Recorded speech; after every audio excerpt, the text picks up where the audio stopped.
Everyday life science by সূচনা চ্যানেলে সকল শিক্ষার্থীদের স্বাগত।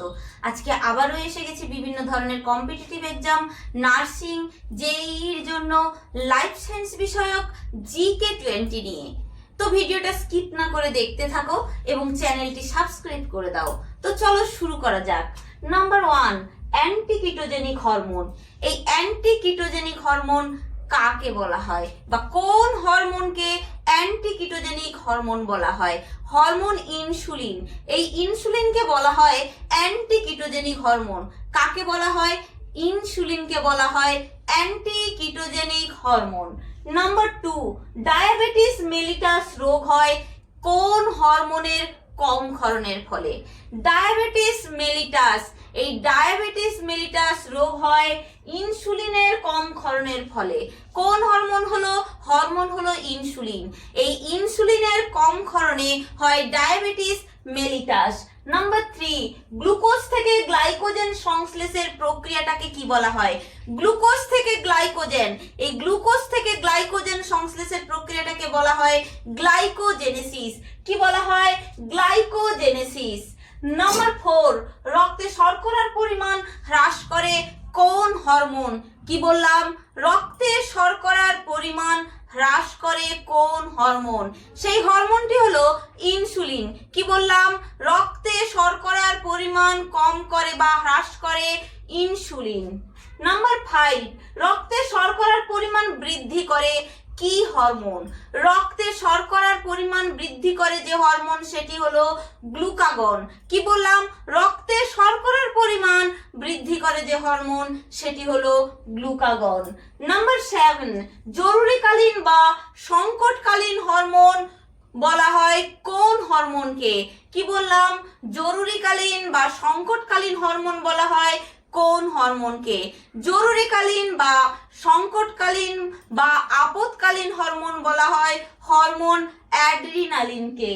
Number 8, CNS. এই সিএনএস এর ফুল ফর্ম হলো সেন্ট্রাল নার্ভাস সিস্টেম। এই সেন্ট্রাল নার্ভাস সিস্টেম কি কি নিয়ে গঠিত? এই সিএনএস বা সেন্ট্রাল নার্ভাস সিস্টেম এটি নিয়ে গঠিত মস্তিষ্ক এবং সুষুম্না কাণ্ড। নাম্বার 9, নিউরন কি? নিউরন হলো স্নায়ুতন্ত্রের গঠনগত এবং কার্যগত একক। কি বললাম? স্নায়ুতন্ত্রের গঠনগত এবং কার্যগত এককই হলো নিউরন। নাম্বার 10, গ্রাহক এবং কারকের সংযোগস্থলে। কি বললাম? গ্রাহক এবং কারকের সংযোগস্থলে স্নায়ুতন্ত্রের পরিবাহক কোষ কি? স্নায়ুতন্ত্রের পরিবাহক কোষটি হলো স্নায়ুকোষ বা যাকে বলা হয় নিউরন। নাম্বার 11, নিউরনের কোষ দেহকে কি বলা হয়? নিউরনের কোষ দেহকে বলা হয় নিউরোসাইটন। কি বললাম? নিউরনের যে কোষ দেহ তাকে কি বলা হয়? নিউরোসাইটন। নাম্বার 12, নিউরোপ্লাজমটা কি? নিউরোপ্লাজম হলো নিউরনের দেহে অবস্থিত যে সাইটোপ্লাজম তাকে বলা হয় নিউরোপ্লাজম। অর্থাৎ নিউরো মানে নিউরন, প্লাজম কথার অর্থ হচ্ছে সাইটোপ্লাজম। তাহলে সাইটোপ্লাজম কোথায় অবস্থিত হবে? নিউরনের কোষ দেহে। এই নিউরনের কোষ দেহে অবস্থিত যে সাইটোপ্লাজম তাকেই বলা হয় নিউরোপ্লাজম। নাম্বার 13, বিভাজনে অক্ষম যে কোষ তার নাম কি?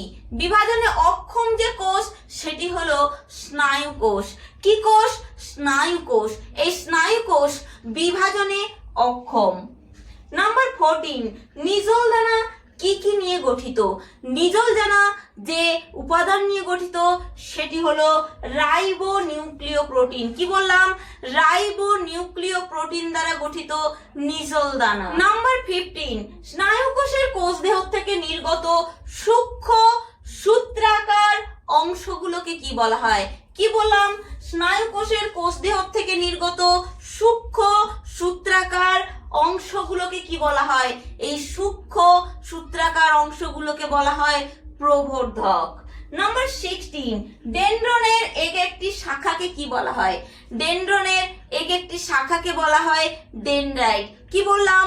ডেনড্রনের এক একটি শাখাকে বলা হয় ডেনড্রাইট।